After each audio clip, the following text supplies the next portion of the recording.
Fala pessoal, como vocês estão? Estamos chegando aí na nossa terceira semana, né? Próximo a meados do nosso curso, tem passado rápido. Primeiramente gostaria de agradecer a todos pela participação nos fóruns. Eu tenho acompanhado as discussões, tem sido bem interessante. O pessoal vocês têm lido, têm participado, têm trazido dúvidas, então espero que nesta nossa terceira semana seja da mesma maneira, tá bom? Obrigado aí pela forma como vocês também têm dirigido a mim como professor e aos tutores. Então, tem sido uma experiência e um relacionamento muito bom para todos nós. Gente, nesta nossa terceira semana, né, nós vamos trabalhar um assunto que eu gosto muito, que é a ideia de cultura e cultura organizacional, né? É importante porque cultura é um conceito que faz parte do nosso dia a dia, né? Afinal de contas, quantas vezes a gente não escuta, fulano tem cultura, Beltrano tem cultura, ou povo sem cultura, ou fulano não tem cultura, né? Então é uma palavra muito disseminada e tem vários significados, né? Ela é polissêmica. Então, assim, a gente usa cultura para a cultura da cana-de-açúcar, que é a produção da cana-de-açúcar, né? A forma de cultivar a cana-de-açúcar, por exemplo. A gente usa a cultura de uma forma intelectualizada, aquele que possui uma educação mais erudita, né? Fulano tem cultura, ele vai a museus, ele sabe apreciar uma obra de arte, ele gosta de teatro, orquestra, música clássica, então Joãozinho tem cultura. Para a sociologia, a ideia de cultura, para a antropologia, por exemplo, a ideia de cultura, ela é um pouco mais ampla do que essas concepções que nós acabamos de falar, tá?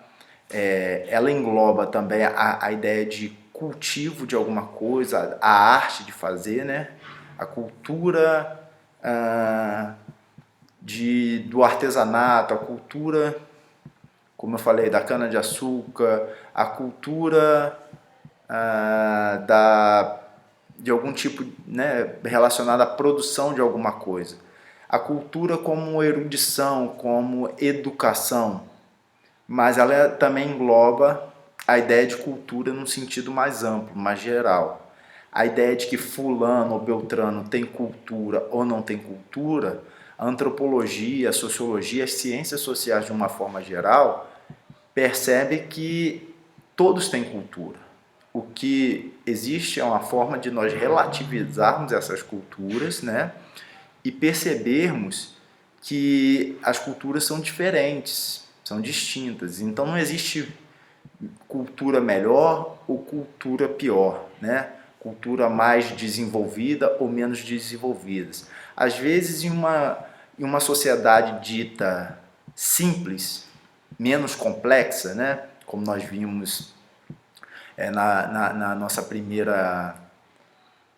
primeira semana, quando Durkheim trata a questão da solidariedade mecânica e da solidariedade orgânica, em que a solidariedade mecânica se daria na sociedade mais simples, em que o indivíduo ele tem um contato maior com todos os elementos da sociedade e os valores, os conceitos dessa sociedade, eles se derramam mais facilmente para todos os indivíduos, enquanto que nas sociedades ditas sociedades complexas ou sociedades industriais, características de sociedades em que há mais segmentos, há uma divisão maior do trabalho, há mais grupos sociais, então esses valores eles são nem sempre conseguem chegar com a mesma intensidade em todas as esferas sociais, em todos os grupos sociais, e aí seria a chamada solidariedade orgânica, né?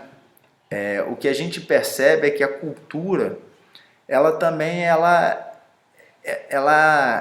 se manifesta de forma diferente, ela faz parte de todos os grupos sociais e nessas sociedades, por isso que eu estava voltando à questão da solidariedade mecânica e orgânica, às vezes essas sociedades ditas sociedades simples podem ter elementos, questões culturais muito mais complexas do que até para nós mesmos, né? Dentro de uma sociedade industrial dita, cheia de aspas aí, porque são conceitos problemáticos, essas sociedades complexas, né? Tem um livro muito interessante de um antropólogo chamado Claude Lévi-Strauss, que o nome do livro é O Pensamento Selvagem. Em uma das partes do livro, ele tenta desconstruir essa ideia de uma cultura simples, uma cultura complexa. E ele estava mostrando que esse pensamento concreto, esse pensamento dos ditos selvagens, né, é evidente que ele usa esse termo aqui com aspas, ele não é com nenhum tipo de preconceito, pelo contrário, é até um termo mais crítico, né? Ele mostra o seguinte, olha, sabe aquele povo, ele cita o nome de alguns povos indígenas, né, grupos indígenas, e aí ele mostra, olha, nós, civilizados, ocidentais, olhamos às vezes para uma árvore e fazemos uma classificação botânica, sei lá, com 3, 4 elementos. A árvore é verde, o tronco é marrom, as folhas são dessa forma. E esses mesmos povos indígenas, esses grupos, que são vistos às vezes como um grupo simples, uma cultura simples, eles têm 20, 30, até 40 categorias para classificar uma árvore. Então, assim, o que ele está querendo dizer com isso é que, sob o nosso olhar, talvez eles não tenham desenvolvimento material, tecnológico, de acordo com os nossos padrões. E aí nós, de uma forma até meio opressiva, né, nós criamos categorias e damos identidade a esses grupos a partir da ideia de uma sociedade simples. E nós seríamos, né, a sociedade complexa, que estaríamos muito mais desenvolvidas. E ele mostra que, a depender do olhar, nós seríamos sociedade simples. A nossa cultura seria menos desenvolvida ou menos complexa, porque a nossa capacidade de classificação, às vezes, de um elemento da natureza é muito menor, ou a gente classifica com muito menos especificidade do que uma cultura indígena. Então isso é só um exemplo para a gente perceber o quanto a questão do conceito de cultura é importante para a gente relativizar o outro, olhar o outro e nos enxergarmos. E não ter uma visão etnocêntrica em achar que a nossa cultura é melhor, que a nossa cultura é mais desenvolvida, a nossa cultura ela é mais coerente. Pelo contrário, a importância da cultura talvez a gente não faça essa análise porque a gente naturaliza a ideia de cultura. A gente acha que tudo sempre foi dessa forma, porque é assim. Na verdade, a cultura ela é uma construção social. Ela não surge de uma hora para outra, né? A ideia daquilo que a gente acha que é eterno, ela aconteceu um dia, né? Tem um livro muito interessante do Hobsbawm, Eric Hobsbawm, é um historiador, em que o nome do livro é dele de um outro autor, mas o Hobsbawm é um historiador mais famoso, vamos colocar assim, e acaba que todo mundo designa o livro como dele, né? Mas o nome dele, do livro é A Invenção das Tradições.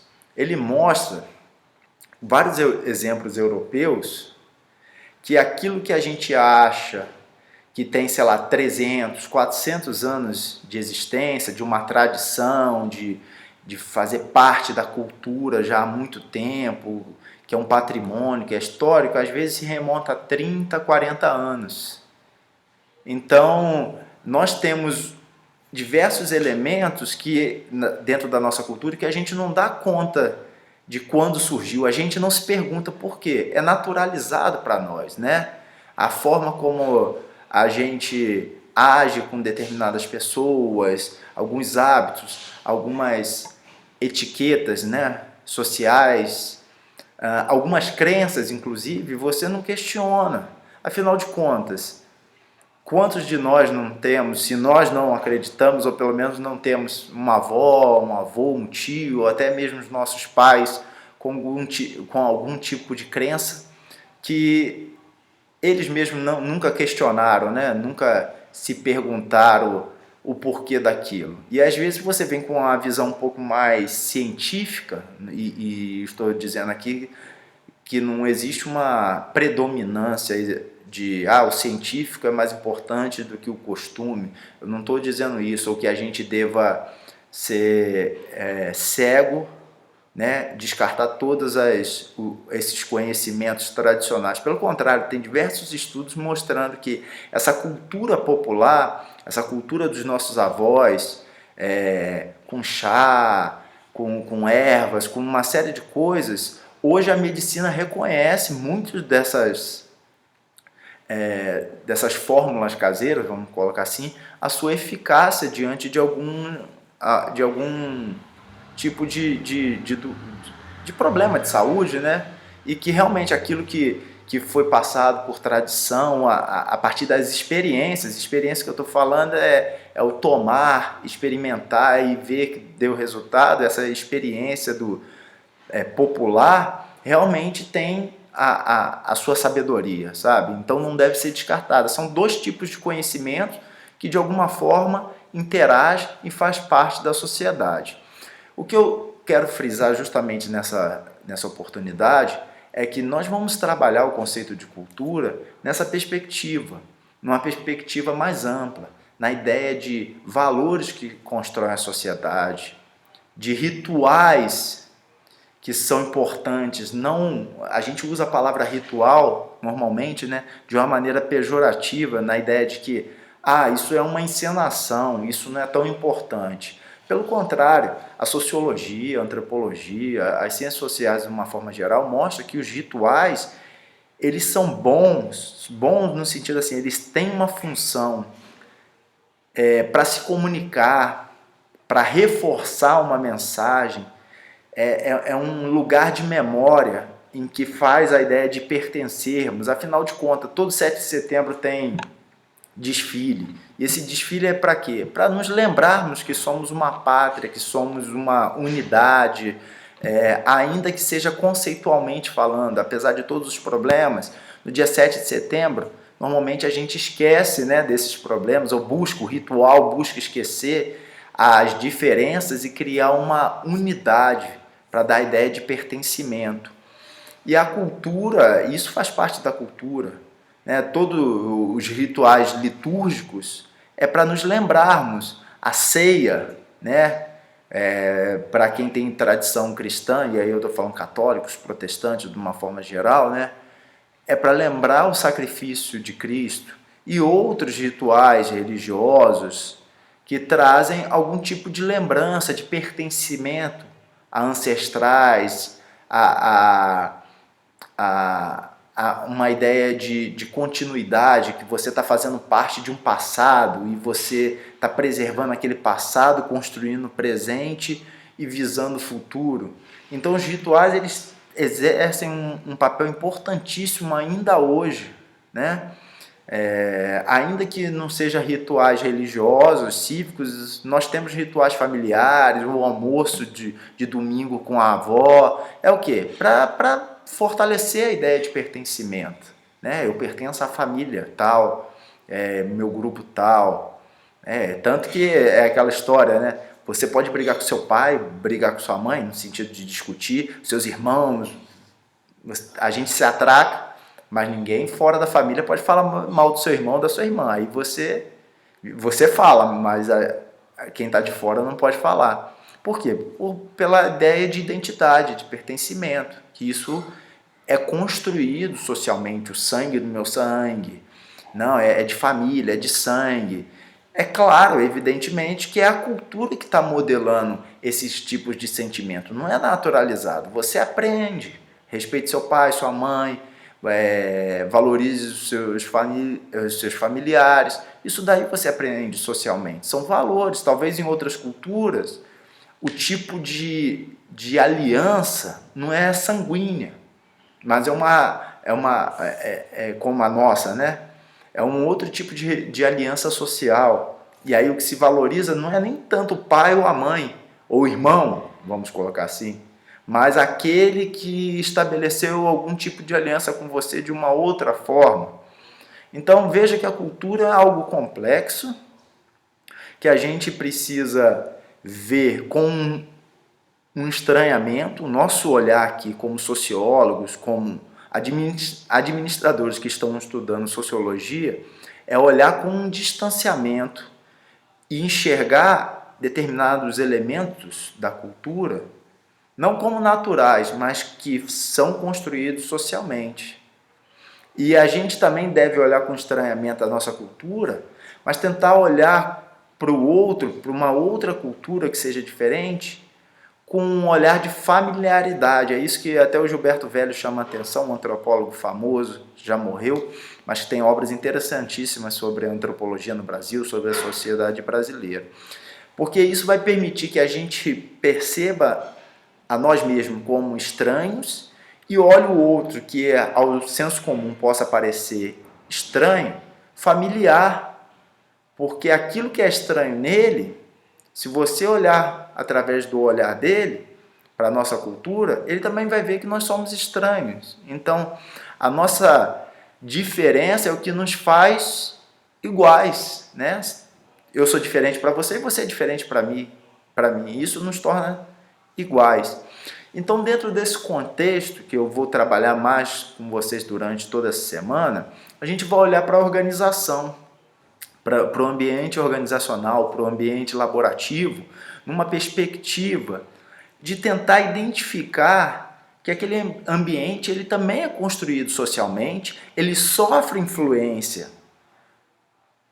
do contexto, né, do ambiente externo, e essa influência, eu estou falando, é influência cultural, influência política, influência social, e tudo que se cria nesse ambiente organizacional, a partir dos valores introjetados dentro de uma organização, os rituais, existem rituais, diversos rituais no ambiente público, no setor público, por exemplo. Você que passou num concurso, você foi empossado. Normalmente existe um ritual para você ser empossado, não é? Tomar posse.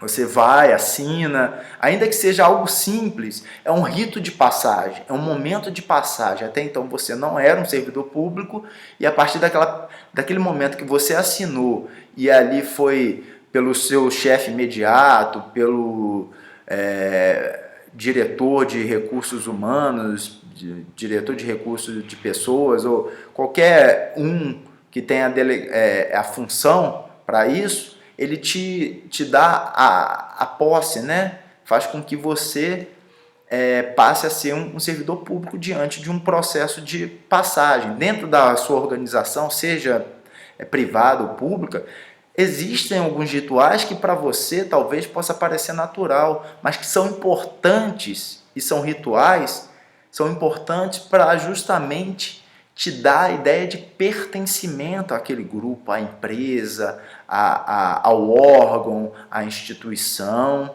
E a partir através desses rituais, através daquele momento de solenidade ou menos solenidade, mais repetitivos, é que você vai compreendendo, entendendo os valores, naturalizando determinadas atitudes, ações que talvez depois de muito tempo você veja aquilo como natural, mas uma pessoa que chega nova ali no ambiente, ela pode ter inicialmente um estranhamento, ou seja, não é algo natural, é algo construído e particular daquele determinado grupo social.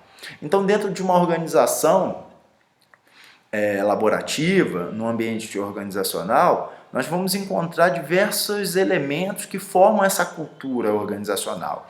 E o ambiente, ele possui uma cultura própria, evidente, né? Que às vezes é diferente de uma cultura maior, dessa cultura, vamos colocar, da cultura da sua cidade, da cultura nacional. Por outro lado, ele sofre, de alguma forma, interferência, influência dessa cultura externa. São como alguns valores que estão pairando dentro da sociedade, de uma forma geral, eles são retirados e rearranjados dentro de uma organização. Talvez alguns elementos que não são tão valorizados fora da organização, mas que para o objetivo da organização são necessários construir uma ideia, né?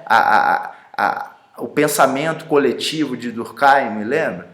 Então, para que a organização possa funcionar de acordo com os objetivos, né? Com os valores, com o que se gosta muito de falar, com a missão do ambiente de trabalho, com a proposta da organização de uma forma geral. Então eu espero que vocês gostem da nossa semana, vejam isso, tentem buscar um olhar distanciado, né? Tentem observar o seu ambiente de trabalho e ter um estranhamento daquilo, afinal de contas isso é natural? É natural? Ou como isso foi construído, né? Só para a gente terminar, porque o vídeo está longo, mas veja bem como esse exemplo da cultura externa influencia no ambiente organizacional. Nós temos, né, falando rapidamente, de uma forma geral, e isso acaba que a gente perde um pouco da especificidade, mas nós temos essa ideia do jeitinho brasileiro, que o Roberto da Mata trabalha muito bem, né? Dessa ideia de pessoalidade, na verdade, né? A gente tem um grande problema e às vezes a gente se sente muito ofendido com a ideia de impessoalidade. Quando você chega, um agente público, e fala assim, o cidadão, ou cidadã, a pessoa se sente ofendida e na verdade você está dando cidadania à pessoa, você está reconhecendo aquela pessoa como um cidadão, como uma cidadã. Era para a pessoa ficar feliz, afinal de contas, é um reconhecimento, né? O que se busca é o quê? Cidadania, dignidade humana, você está atribuindo, você é um cidadão, quando fala você é um cidadão, você tem direitos ali de gozar, de fruir de diversas formas, tudo que a Constituição fala e outras leis falam, mas a pessoa gostaria de ser chamado de Mariazinha, de Pedrinho, de Samizinho, de Joãozinho. O toque, um tapinha nas costas, um aperto de mão, um abraço, um sorriso, poxa, fulano tem a cara fechada porque não sorriu, mas ele te atendeu da forma como deveria. Ele foi educado, ele te deu bom dia, boa noite, ele foi atencioso com você, mas às vezes as pessoas saem chateadas porque a pessoa fez uma brincadeira e o agente não riu. Por quê? A nossa cultura é uma cultura baseada na ideia de informalidade.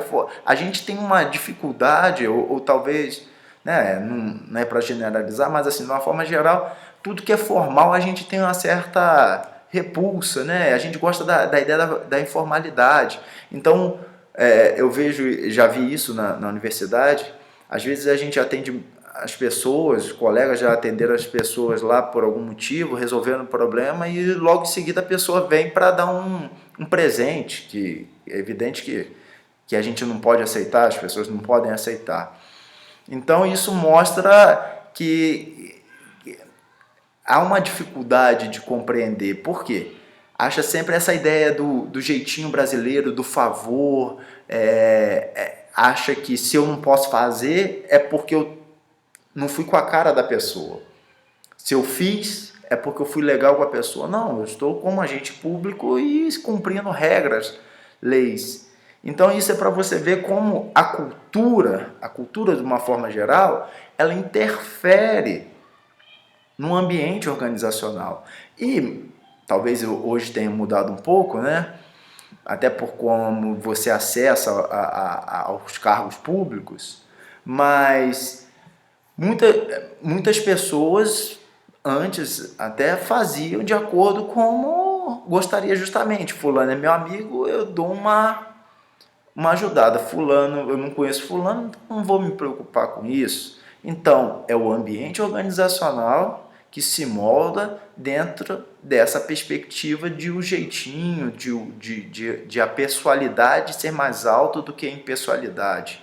Então, veja que eu dei um pequeno exemplo, e a gente vai discutir durante toda a semana, essa perspectiva de olhar a cultura externa, os nossos valores, aquilo que interfere, afinal de contas, e olhar uma cultura organizacional. Nós temos diversos exemplos de empresas, por exemplo, que vêm para o Brasil, teria tudo para dar certo e por algum motivo não dá tão certo, ou às vezes não dá nada certo, justamente por uma incompatibilidade cultural, de linguagem. É porque dentro do ambiente organizacional se quer implantar valores, missões, rituais, uma série de outras formas de comportamento e de interação social que se choca de uma maneira muito drástica com que os trabalhadores, que são brasileiros, têm à sua volta, têm no seu dia a dia, têm como valores, têm como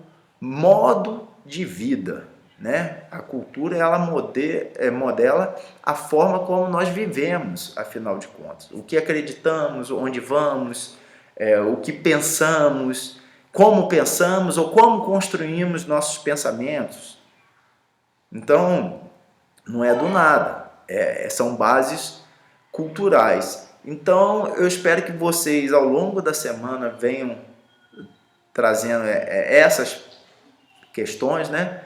E espero que esse vídeo, apesar de ter ficado bem longo, ajude a vocês a compreender como o papel da cultura é importante no seu local de trabalho. Gostaria apenas de fazer uma ressalva com a minha fala anterior, sobre essa ideia de choques culturais. Em nenhum momento eu quero dizer que o brasileiro não é ou não é propenso ao trabalho, não se trata disso. Esses choques culturais se dão em todas as sociedades, tá bom? Então não se trata de... Pelo contrário, acho que todo mundo, isso é muito claro, vocês são um exemplo disso, né? Nós somos um povo aguerridos, trabalhamos, corremos atrás, então assim, se estamos aqui ainda nesse processo, mostra isso, a vontade de trabalhar, só que existem alguns modelos que são incompatíveis, que a forma de trabalhar é diferente, vamos dizer, da nossa segunda semana, por exemplo, existem ainda modelos que têm uma perspectiva muito taylorista, por exemplo, e que se torna diferente. Aí você pega, se torna às vezes incompatível. Não só isso, mas com valores, como a forma de agir, a forma de tratar o funcionário. Aí entra na escola de relações humanas, que isso interfere também no próprio ambiente, na produção, né, para a escola de relações humanas, mas também para o próprio ambiente de trabalho, a partir de uma perspectiva da cultura organizacional. E isso interfere no clima da organização, que é o termômetro, é como o funcionário percebe o ambiente de trabalho. Se você tem um ambiente de trabalho que te agrada, que é prazeroso, é como a cultura, vamos dizer assim, algumas coisas te oprimem. A cultura, em alguns elementos, pode te oprimir. Em outros elementos, afinal de contas, eu gosto de carnaval, eu amo carnaval. Poxa, você se solta, você está super feliz. Ah, não, eu não gosto de votar, né? Tem a obrigatoriedade da votação. Então, aquilo me oprime, aquilo me deixa chateado, eu preciso renovar meu título de eleitor. Isso faz mal. Então, de qualquer forma, nós temos dentro da nossa cultura, dei um exemplo assim de cabeça rápido, mas nós temos elementos culturais, não existe nenhuma cultura perfeita, maravilhosa, mas a cultura também é um instrumento de opressão. O reconhecimento cultural, quando a gente, no início, quando a gente reconhece a cultura de algum determinado grupo, você está dando voz, você está dando identidade. Agora, quando você fala assim, olha, aquela manifestação religiosa ali não é cultural, isso não é cultura, essa música não é cultura, você está criando o quê? Um espaço, você está criando uma fenda entre, olha, eu sou portador de cultura, o que eu vejo, legitimo como cultural. Agora, se isso não é cultura, não tem cultura. E nós somos seres culturais, é quase você não reconhecendo a identidade de alguém, de um grupo. Isso é importante para todos nós, é importante para qualquer pessoa. Se você for em algum ambiente que não reconheça você como um ser, como um indivíduo, um cidadão e que pertence a algum grupo, com certeza aquilo vai te trazer mal. Então, no ambiente organizacional é a mesma coisa. Se tem um ambiente propício, agradável, você chega e é um ambiente mais descontraído, relaxante, para alguns, para outros não. A ideia de formalidade, de tá tudo bem organizado é mais importante. E essa informalidade, um momentozinho do café de 10 minutos, para outros pode ser um suplício, uma tortura.